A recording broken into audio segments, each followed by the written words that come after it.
Dan, I Yeah. just I just CIA'd us in. Where are you?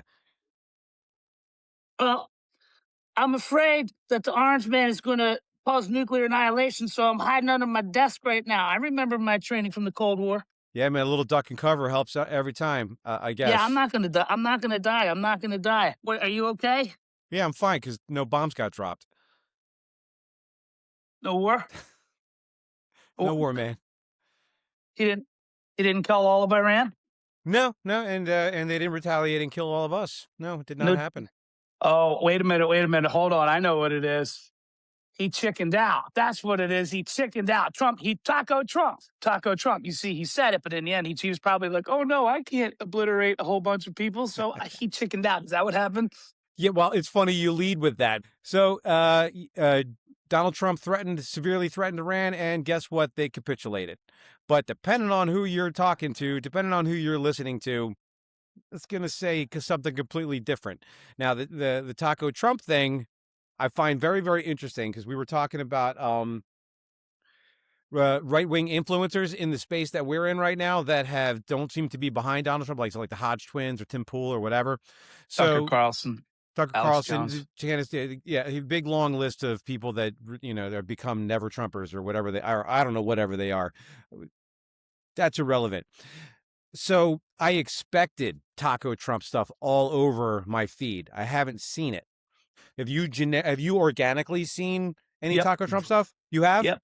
Okay, Oh so yeah. my Oh experience is yeah. just different. Yeah, okay. Taco Tuesday. I saw Taco Tuesday a bunch. I saw Taco Tuesday and then I actually posted about it yesterday. Rokana. I love Rokana. Rokana I'm is loving the him biggest less.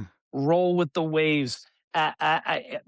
On my feed, it Mhm. said 1 hour ago. Now this is, everybody at 8 o'clock was like, oh wait, it's a ceasefire. The ceasefire. Pakistan comes in, which we could talk about why it was. Nobody's asking like, hey, why was it Pakistan? What's the purpose of Pakistan? But anyway, Yeah, I saw so Pakistan first thing in the morning yesterday or late last night, depending on when it came through, that they were already trying to get this peace treaty in place. Good for them. I think that this is not going to be able to help our trusts. Then Pakistan to make sure that our money is protected. Why is Pakistan like Old English? I don't know where you're going with that. Oh, I don't know. But anyway, back to Rokana. Back to Okay. Rokana. She's not Old English. She's Old City of London. But anyway, so Rokana, my feed was so funny because it said 1 hour ago, oh, Trump chickened out. Trump. In the end, Yeah. but the thing is the very next thing on my feed. The very next thing on my feed was 10 hours to go. Rokana. We need to invoke the 25th Amendment because Trump is. I just saw that one this like an hour ago. Like really, Yeah. so it's funny. Yeah. Like I want to post on everybody's feed like this didn't age well because he's No. not a crazy person at all. It's just how he negotiates. He gets aggressive and forces what he wants. It's just. I mean, honestly, how many times do we need to see the same pattern over and over again where people stop freaking out? It's like their job to freak out. It's not their job to legislate, just their job to freak out. That's it. That's why there's 4 quarters in the sporting event, because just because they're up by 3 after the first quarter doesn't mean that they're going to win the game. But everybody here is freaking out, going, "Oh, what are they saying?" It's like, slow down, slow down. How is it that people are sitting there saying Iran has the upper hand? Another one that I've been seeing going around is Trump's losing on purpose. This is the greatest thing, and people are sharing it like, "Oh man, this is genius." Listen, what if Trump is losing on purpose, and losing is really 5D chess? It's like, you are the dumbest person in the world. First of all, they're on the 35th string. They're on the 35th string leadership. They're on the 35th string leadership. They've obliterated there's no Navy anymore. There's no Air Force anymore. There's no nothing. And people are like, oh my God, they shot down a plane and they shot down an A-10 Warhog. It's like, yeah, you're going to be a little bit exposed when you're trying to rescue a human being, right? Which a lot of the people that are criticizing are the type of people that are saying, one life isn't worth the billions of dollars of equipment that we're losing. But that's the difference. That's the difference, is one life is worth billions, and it should make you feel good. It should make you feel good that they're able to go into a foreign hostile territory with people pointing missiles and all sorts of stuff like that and find them. And it turns out that we have heartbeat technology that can find people's heartbeat, because nobody except for Nancy Guthrie can be lost forever.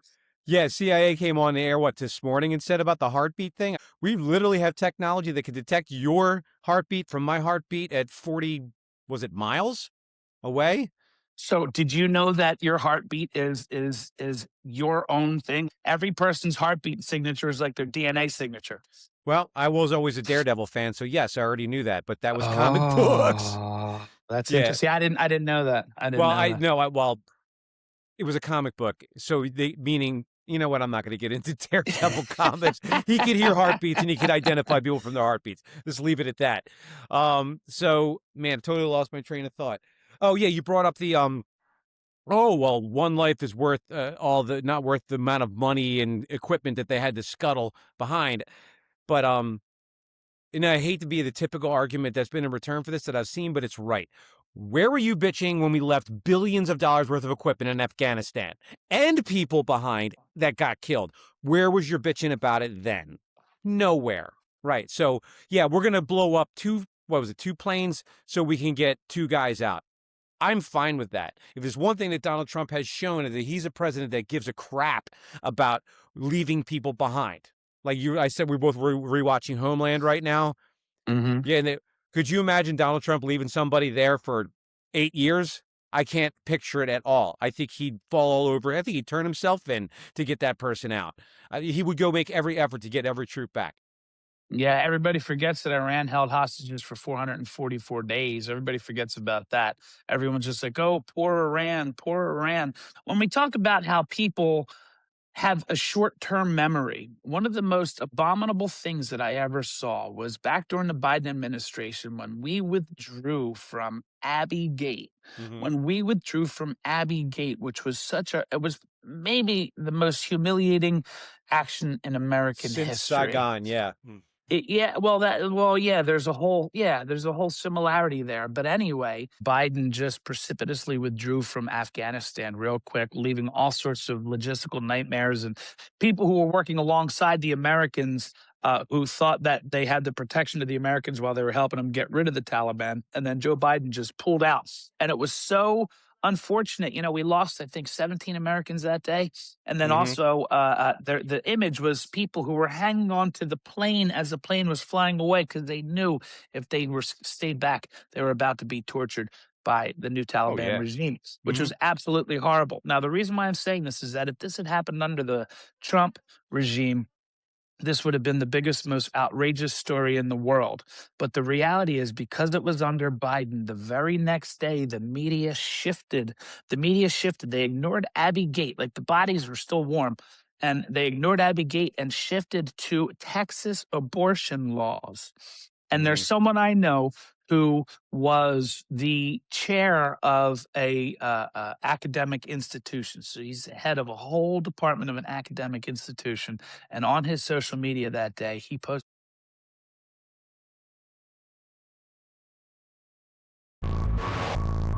a recording. Listen, I'm not supposed to tell this story. That's what it is. I'm not supposed to tell this story.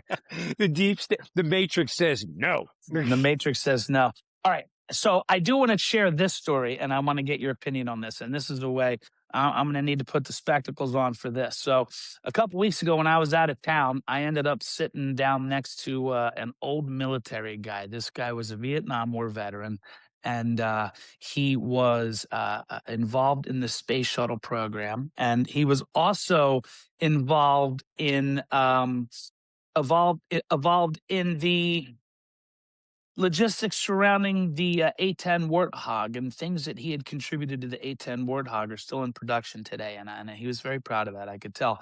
But anyway, this man, he invited me to his email list. So he sends me an email list, and he told me that I could repeat and I could share what he says as long as I don't share his name. So I Okay. just want to read this passage from you, because when we have all sorts of misinformation on the mainstream media, it's nice to have someone who was there and involved to share his opinion. And I thought this was interesting what this Yeah, there's a gentleman had to say. yeah, there's a load of misinformation even today. Like I've already heard 3 times that the ceasefire has been broken. Whatever. Yeah, yeah. So this is what he writes. This was actually before the ceasefire. So this was an email I received yesterday prior to the 8 a.m. or 8 p.m. deadline. So the U.S. Israeli strategy in the Iran war has been to wipe out leadership, and boy, have they done that. Dozens and dozens of mullahs and IRGC commanders have been killed, but replaced by lower tier minor leaguers. Problem is, they all have the same suicidal mentality. Just yesterday, 6 April, those newly in charge were executing civilians they forced confessions out of, all to prove they are still masters of Iran. That might change tonight, since reports that this morning say the Iranian negotiators have cut off communications with the U.S., indicating they realize their demands have a snowball's chance in Tehran's summer. So this is the piece. Ready?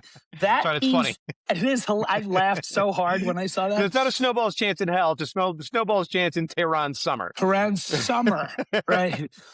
That means Trump will unleash epic fury's greatest attacks tonight, barring extraordinary developments. What is necessary is for the Persian population to seize control everything governmental, including arms, and overwhelm any IRGC remnants. Then send them to their virgins. That's how this scenario must end if there is to be lasting peace in Iran. So I agree. why 100%. am I telling you this? Because the mainstream media was telling you yesterday that there was going to be nuclear. Oh my God, he's going to kill every single person in Iran. And I truly didn't believe it. If the ceasefire didn't happen, I believed that he was going to hit all sorts of infrastructure. Now, what did he do? He announced that he was going to attack bridges Mm-hmm. and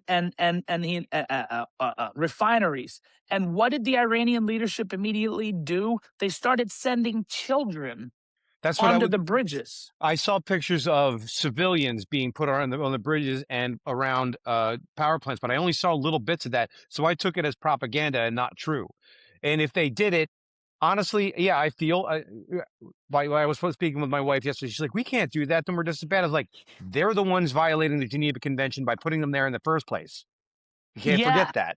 If it's even true, was it true?" Yeah, so let's operate on the fact it's true, because why wouldn't it be true? These people, do you know how many protesters they've murdered in the last 6 months? It's tens of thousands of their population that they murder that the media doesn't bother reporting on. Yeah, so but they reported it as volunteers. Like they're literally volunteers. Yeah, sure. Yeah, no, well, no, I'm talking about the people that they executed for speaking out I know. against the government. You know, oh, is that what they called them? They called them volunteers. The ones on the bridge were 14 million volunteers, I think is what I saw, which is why I instantly thought it was propaganda. Okay, so that number, I didn't see 14 million volunteers. That I didn't see. Because it was probably bullshit. So here's the thing is I don't think it was bullshit. I think that it was true. I mean, why wouldn't they do that? Why wouldn't they do that? Look at what, I mean, here's the deal. I don't defend Bibi. I think what Bibi is doing in Palestine is absolutely horrendous. He's trigger happy.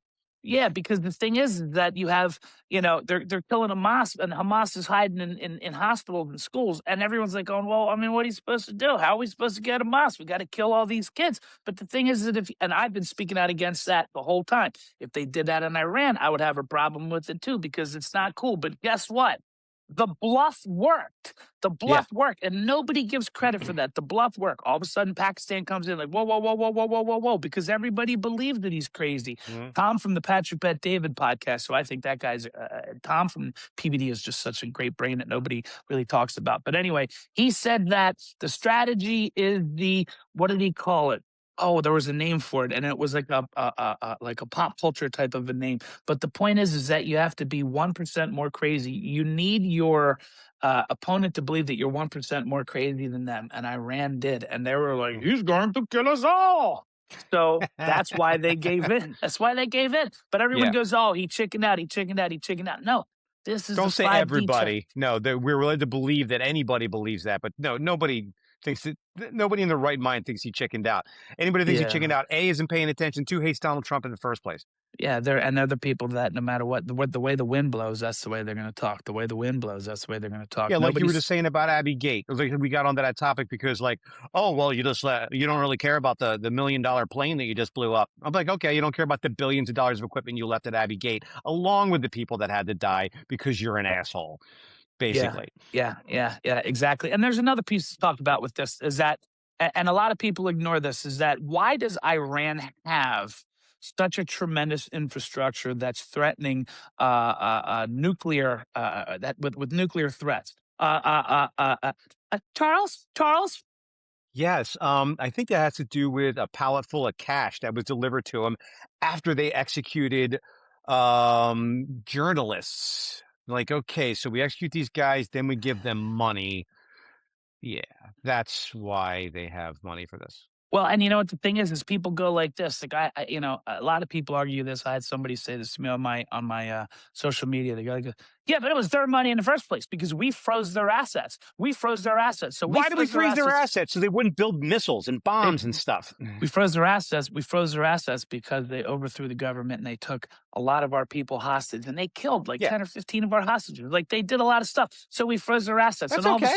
It's just all of a sudden, Americans. but here's the thing Obama gave them the money back. And all these mental midgets, all these stupid people who go, that was their money in the first place. Once again, you don't follow the money. What did they do with that money? Did they build bridges and roads? And did they build schools and help their people? No. Nothing. They went immediately to military infrastructure and their people still suffered. So the people who were an oppressive regime, we gave them a whole bunch of money to allow them to build up an infrastructure to try and hurt us, which is what they've been doing for 50 Yeah. years. And Trump just went in and went, no, Obama. No, Obama. This guy I Mm. told you about, he called Obama the Manchurian Muslim.